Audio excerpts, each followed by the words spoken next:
Hello, today we're going to talk about graphs of functions. So whenever you graph a function, there are important key features that you need to pay attention to so that your drawing will be most accurate.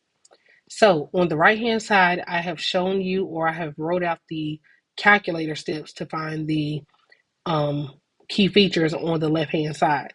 So the first thing that we want to look at is the key features of the x-intercepts and the y-intercepts. So the y-intercept is the value of y when x is 0, meaning it's the point where the graph crosses the y-axis. Your x-intercepts are the points that cross the x-axis, or it's the value of x when y is 0, right? The next one that we have, the next key feature is going to be maximums and minimums. So whenever you have a minimum, that is like a low point in the graph, meaning that you have like a valley. And anytime you have a maximum, that's your high point in the graph. Next, we have our vertical and our horizontal asymptotes.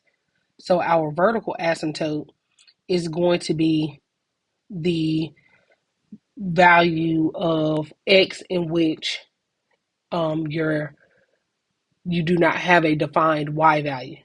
Okay, so that is like where you have like a break in the graph. So it's the value of x where your y value is not defined. So as we can see on this graph here, that dotted orange line is my vertical asymptote, and that equation will be x is equal to a positive 3, meaning that x can be any number getting close to positive 3, but it will never equal positive 3.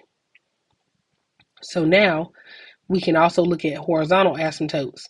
If I look at my horizontal asymptote on this graph, I see that it is going to approximately be where the y values get close to a number but never equals a number. So very similar to vertical asymptosis if it's dealing with the y value. So as you can see, this horizontal asymptote going across is going to be the equation y is equal to negative 2, because the y values get very, very, very close to negative 2, but it does not equal negative 2. So now let's look at an actual example using the calculator. So the first thing that I want to do anytime I use the calculator is I want to type the function in. So I'm going to have alpha y equals 3 to the power of x divided by x minus 4.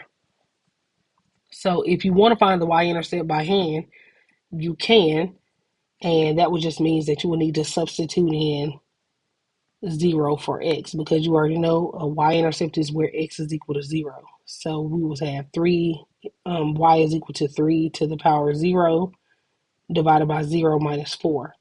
So you should know that anytime you divide by 0, your value is undefined. So there is no y-intercept here because the value is undefined when x is 0. So there is no y-intercept. Another way that you could have done it is you could have looked at the table of these values. So you press second graph to get to the table, and you see when x is 0, you see that the y value is an error, which means that it's undefined here. So next, I want to press graph, and I want to look for my x-intercepts. So my x-intercepts are where my graph crosses the x-axis. So I see that I have 2 of them.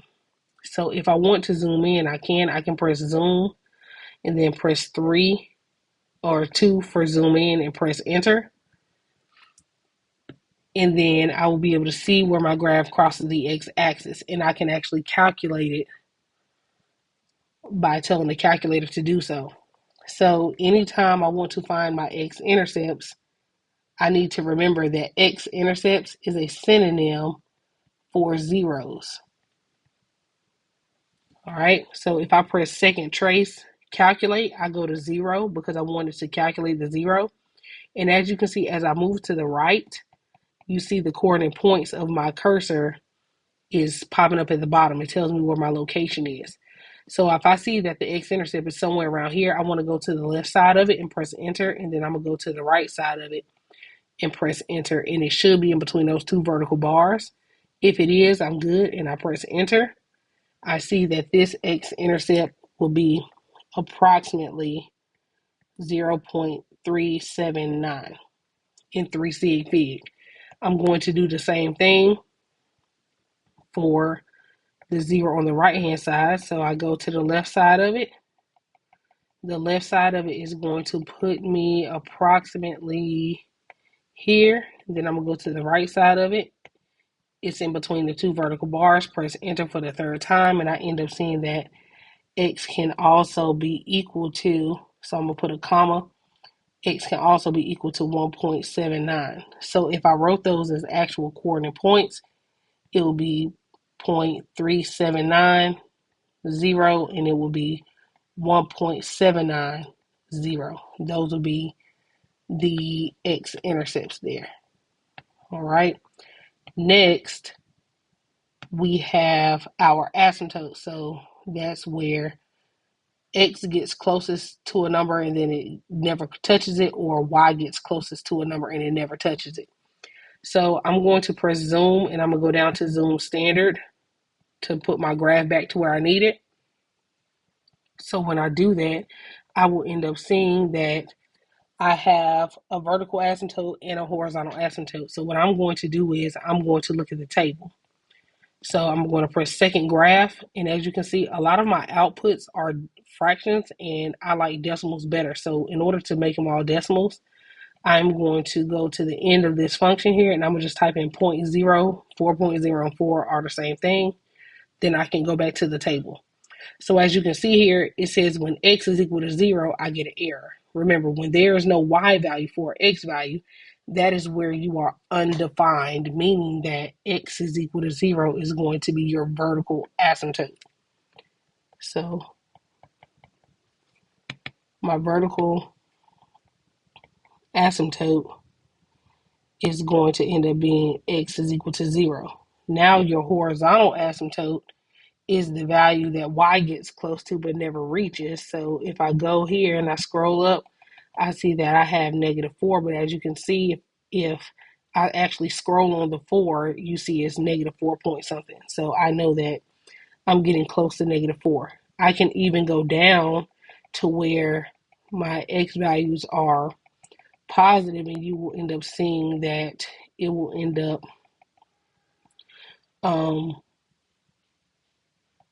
getting bigger and bigger and bigger, but then you will end up seeing that it will change direction at some point. But the main part is the fact at low values, I will end up seeing that it's closer to -4. So that's my vertical asymptote, and I can tell just by looking at the graph around y is equal to -4 there, or excuse my horizontal asymptote.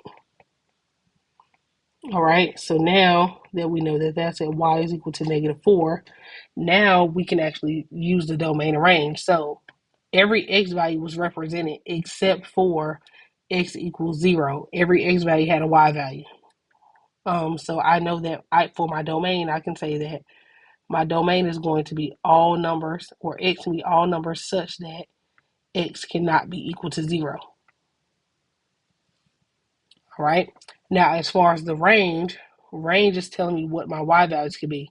So my horizontal asymptote was y is equal to -4. So I know that the left side of my graph, the range was going to be y can be less than -4, because remember, it cannot be equal to, because it was an asymptote there. So now if I look at the upper right part of the graph, I see that there's kind of a minimum there. So I'm going to calculate that to see the lowest y value for that section. So when I press minimum, I'm going to go here, and I'm going to press enter on the left side of it, and then I'm going to press enter on the right side of it. It's in between, press enter again.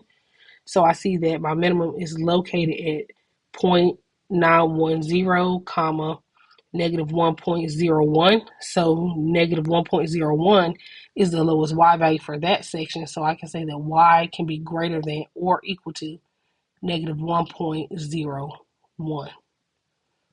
All right, so as long as y is above -1.01 and y is less than -4, I can tell that that's where my graph is drawn.